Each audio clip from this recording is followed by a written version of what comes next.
Challenges for you. Jot these down. I'm going to go through them very quickly now. Here's number one. Review your performance, whether it's communication or whether it's activity or whether it's a CEO or whether it's on the job.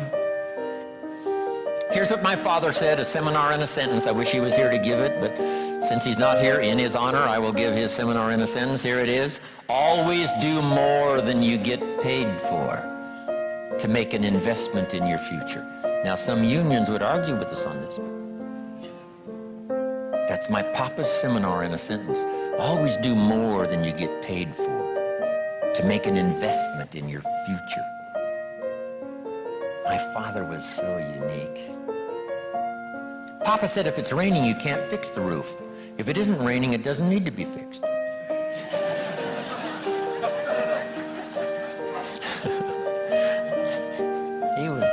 He was a grand old man. Wow, this guy. So review your performance, your language with your children. Just go over that and say, have I been too harsh and too strong, and too stubborn? Should I learn to be easier, mix more compassion with the tough stuff I have to deal with? Yes. You know, prayer will help sometimes. If nothing else, dear God, help me say the right thing, not to ruin it all by poor communication. Here's the next on my list. Face your fears. I don't know what challenges you might have in going over the stuff we've been going over in terms of amending your philosophy or going back and, redoing some stuff that you might have messed up. But face all your fears. That's how you conquer them. Don't dismiss them, just face them. Say, here's what I'm afraid of. I wonder what I could do to change that. Here's the next one. Exercise your willpower to change direction. You don't have to keep doing what you've done the last 6 years if it's not yielding you the benefits you want. In the seminar I do for Jerry,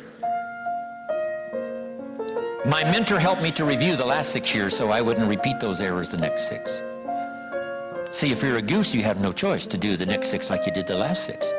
But if you're not a goose, here's what you can do. Pick a new destination and start going that way. You say, well, I've done this for the last 2 years. I'll probably have to do it another 2. And the answer is no, not in a million years. Now, you can change one little degree at a time, or if you want to, you can revolutionize the whole thing. Who says you couldn't revolutionize the whole thing in a week's time and start a brand new direction that will most assuredly help you arrive in a brand new place a year from now, 3 years from now? No telling 5 years from now where you could arrive. Use your willpower to start the process. Just willpower to change a little or change a lot. Anybody can change. You don't have to repeat last year. Clean up the errors. Invest it now in the next year. Watch it make the difference. Here's the next one that's important.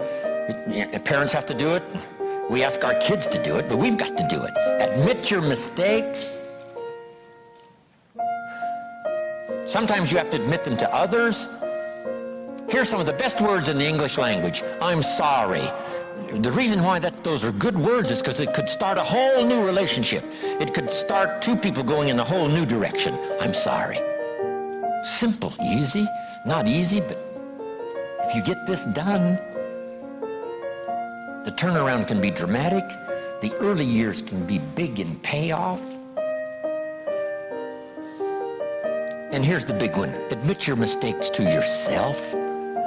You don't have to babble about them to everybody in the neighborhood. But it doesn't hurt to sit down and have a conversation with yourself and say, there's no use kidding myself. Here's where I really am. I've got pennies in my pocket and I got nothing in the bank. That's what I said after the Girl Scout left my door. I had a conversation with myself. And I said, I don't want this to happen anymore. Next, refine your goals. I don't know what ambitions you've had up until now, but this weekend would be a good time to start the process. We're going to talk about our goals workshop before our session is over this weekend. Maybe that will help stimulate you to set some higher goals Reach for some higher purpose. Go for something beyond what you thought you could do. By the time this weekend's over, you might double, triple, quadruple the amount of goals, purpose, all the things you think you can accomplish.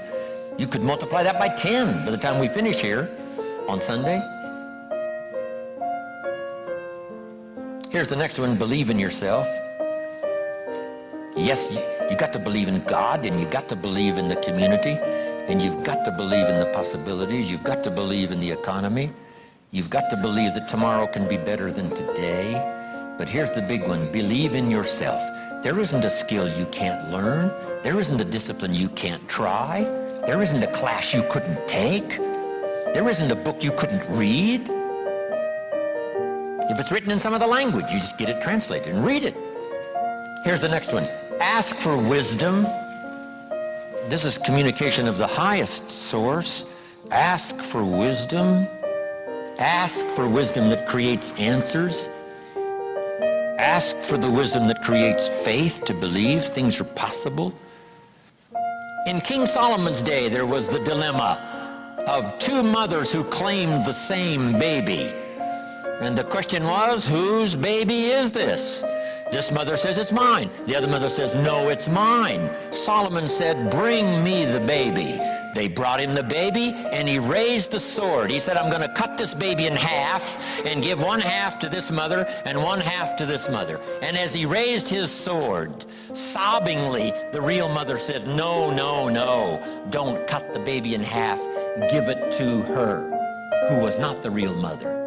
Solomon says, now I know who's the real mother. See, that is so wise. And the moment was such drama. But Solomon, the wisest of the wise, knew what to do to settle the deal. Ask for wisdom to deal with the challenges of today and tomorrow, to deal with the challenges your family brings you. Don't wish it was easier. Wish you were better. Here's the next one. Conserve your time. I must learn to do this. How much time have I got left? Not an unlimited supply. How many of these weekends can I do? Not 1,000. Just a few, maybe a handful. Sometimes we get faked out. Bill Bailey says, the average person says, I got 20 more years. No, Bill says you got 20 more times. If you go fishing once a year, you've only got 20 more times to go fishing. Not 20 years. That fakes you out. I got 20 years. No, 20 times. See, that brings it right down to the real stuff. 20 times. How many more seminars like this? Not 1,000, a few, just a few. So would I mumble and stumble? Would I give you less than my best when I've only got a few more to give? And the answer is no, of course not. If you're a person of some dignity and quality, you wouldn't let that happen.